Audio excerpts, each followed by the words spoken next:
Alright everyone, now time for some fun videos.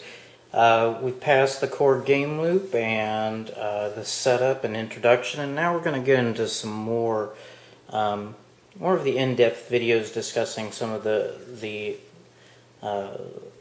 some more details about the game. And I'm going to start with discussing the actual units that you use. You saw me using them previously, and I specifically didn't mention a lot of detail about them because I didn't want to get hung up because there's so much regarding the units that you use.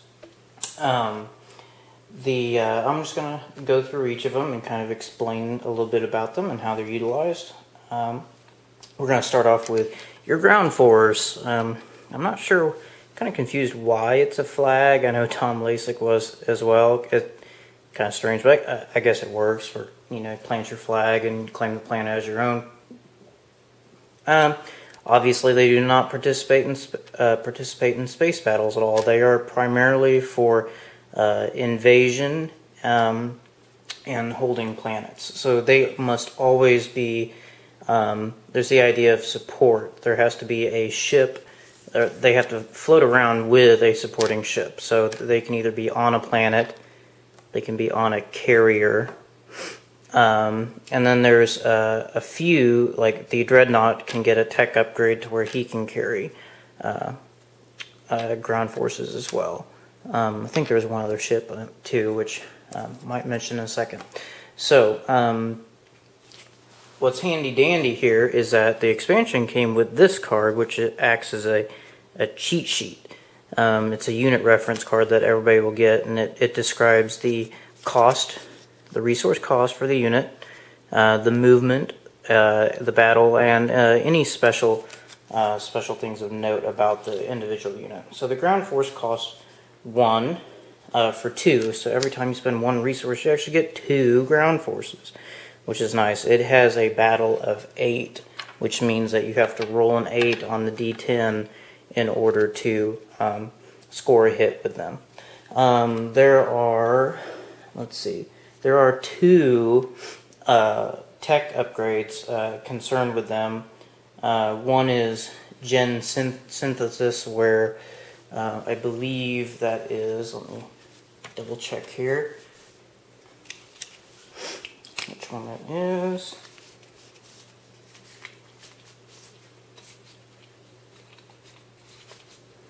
Gen Synthesis. All of your ground forces now receive +1 on all combat rolls during invasion combat. So that's basically an upgrade to where now it only requires a 7 to score a hit with a ground force. The other one is the it's hard to pronounce, Dachive Animator, which the Dachive Animator, basically if you win an invasion combat, you can resurrect your guys by rolling the dice and hitting a 6, and that brings a dead unit back to life. So those are 2 of the upgrades that you can get. Very nice for ground forces. Alright, next up we have we'll do the PDS now, the Planetary Defense System. These are just the same as ground forces, except for they have different combat parameters. The PDS costs 2 resources to build.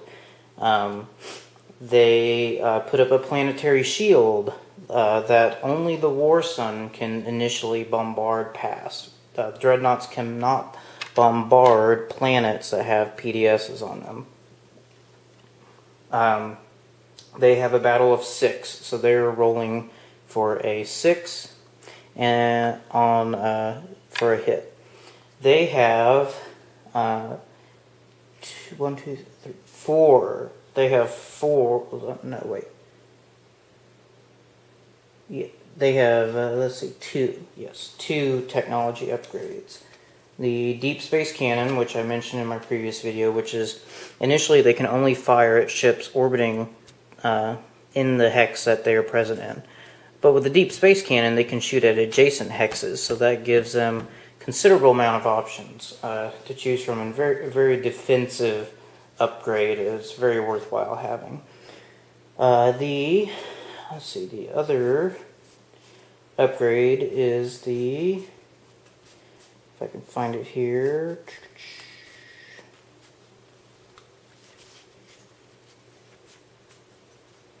Yeah, the Graviton laser system.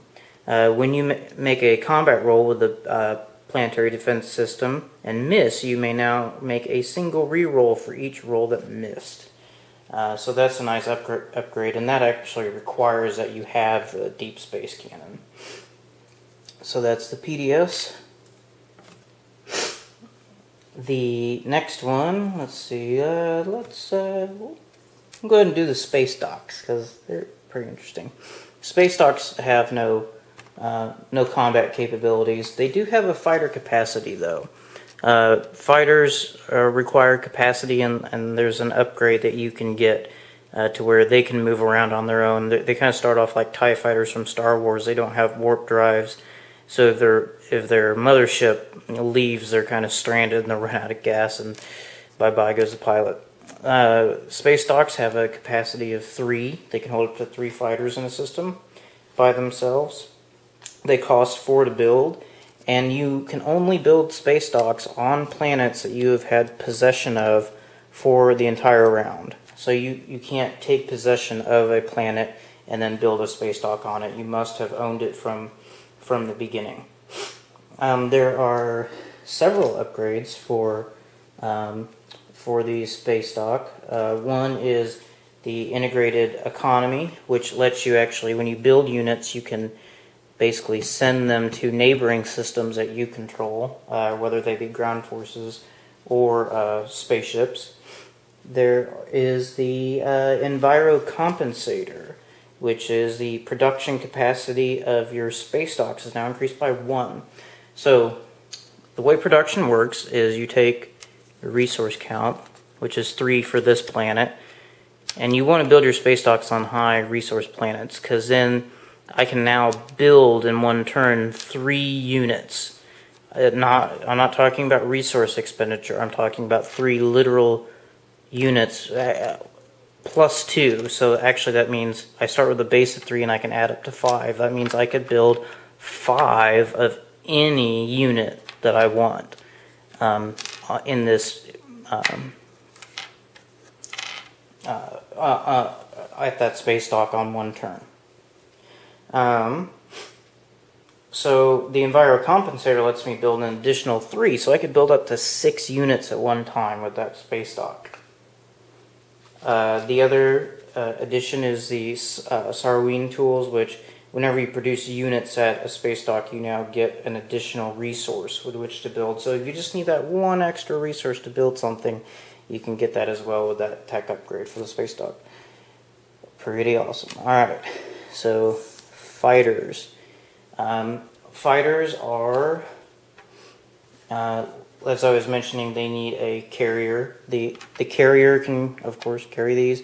The space docks support them with their capacity. War Suns can support them. I think Dreadnoughts can too with an upgrade.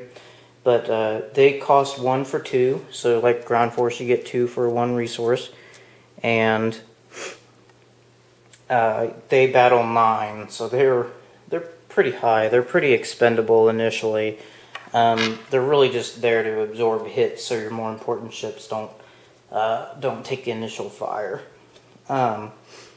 The upgrades for fighters include the advanced fighters, like I mentioned. You can now travel. They can travel around on their own. The nice thing about fighters, though, is they don't count as fleet units, so they don't count against your fleet supply like the larger starships do. That's the same for any of the ground forces and the space dock as well.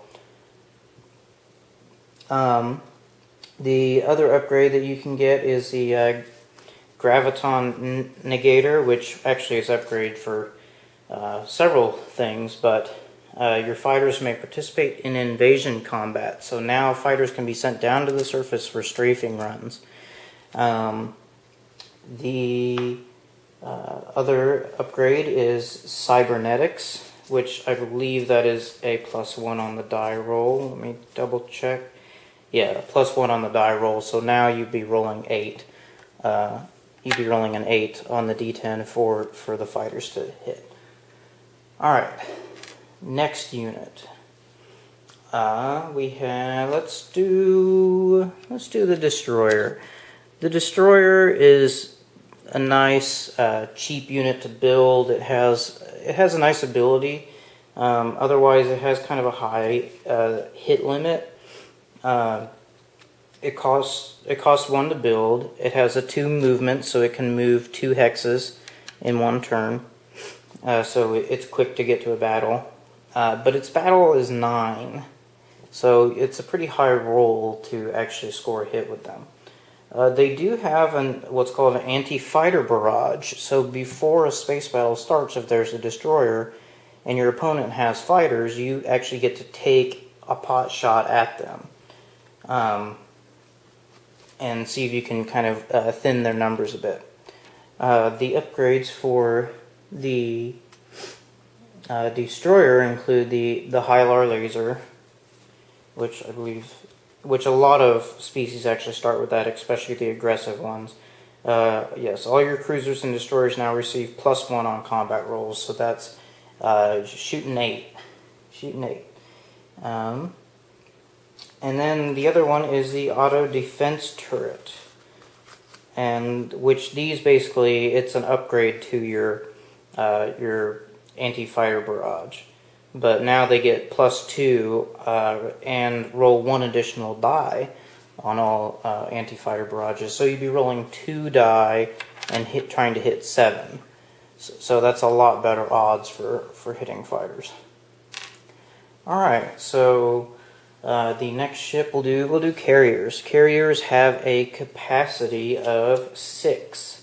So that means they can carry 6 ground forces, they could carry 4 ground forces, 1 PDS, 1 fighter, they could carry all fighters. It's really up to you how you want to use your capacity. They cost 3, they're pretty expensive, and so you want to be defensive about your carriers. They're not really great in battle. They have a battle of 9, and they have a move of 1. One of the most valuable technologies and upgrades for them is actually the XRD transporters, which allows the carrier to move 2 hexes, so you can get around and claim planets a lot faster. I think that's the only upgrade actually for carriers. There's not much else other than that, but I mean they're your mules. All right, getting down to the final units here. These are the badasses of your fleet. You got the cruisers, and the cruisers cost 2. They have a movement of 2, and they hit on 7. So they have some of the best odds for your money. The cruisers have upgrades to the Hylar laser, which is -1 on the die roll. So plus 1 combat, which means you're rolling for 6, not 7. And then you also get the Type 4 drive, which is a movement, which is a blue. And the Type 4 drive, your cruisers and Dreadnought now receive +1 movement. So the cruiser can now move 3, so they can get around really faster on the board. And that's it for the cruiser. It kind of looks like Lando Calrissian's ship. I think it was Lady Luck. I can't remember the exact name of it. It's been a while. The Dreadnoughts. Now we get into sustaining damage. If the Dreadnought or the Warsun take a hit, they sustain damage. They go belly up. But they aren't destroyed. They still can participate in combat. And during the status phase, they can be refreshed, just like planets, and be repaired. So the Dreadnought has a lot of bang for its buck, but it's expensive. It costs 5 resources to build, and you can actually build one fairly fast. You'd be surprised how quickly you gain resources in the initial rounds. It has a movement of 1, and it has a battle of 5, so great odds. You have a 50-50 chance of hitting. They have a considerable amount of upgrades. They have the assault cannon, which lets them fire before space battles begin. They can each fire a shot. The Graviton Negator, which allows them to bombard planets with PDSs on them. They have the nanotech, So there are specific action cards aimed at taking down war suns and dreadnoughts. And what the nanotech I don't know why it's called nanotech, but basically it disallows those cards from being played, requiring the 2 hits instead of 1 in case that action card gets played. The Type 4 drive adds 1 movement to the Dreadnought, so now you can move 2. And then the final one is the X-89 bacterial weapon. So you can use that before bombarding, and you immediately destroy all enemy ground forces on this planet. If you do that, you have to discard all of your action cards. So there's a greater cost involved in it, but if you don't feel like you can take on those ground forces, then you have that ability. Last but not least, the War Sun, and it kind of looks dorky, but this is the Death Star of the Twilight Imperium fiction. The technology was initially lost. It was kept by the Gashlai, so they are actually the only species to start with one of these, because this requires its own technology card to build. You cannot build it right out of the gate. And as always, as you might expect, it's the most expensive to build. It costs 12 resources to build. It has a movement of 2, a capacity of 6, just like the carrier, and it has a battle of 3 by 3. So you now roll 3 d10s, shooting 3. Basically, odds are you're going to be hitting people left and right. So if someone has one of these, don't get in a fight with them. Even if you have lots of dreadnoughts, try your best to avoid them at all costs, unless you have one of your own, or if you have, at least 3 or more dreadnoughts, because, its round shape belies its tenacity in battle. It's very devastating, and that kind of makes the Gashlai a target because they start with it. Thankfully, they don't start with much else, otherwise they would have quite the unfair advantage.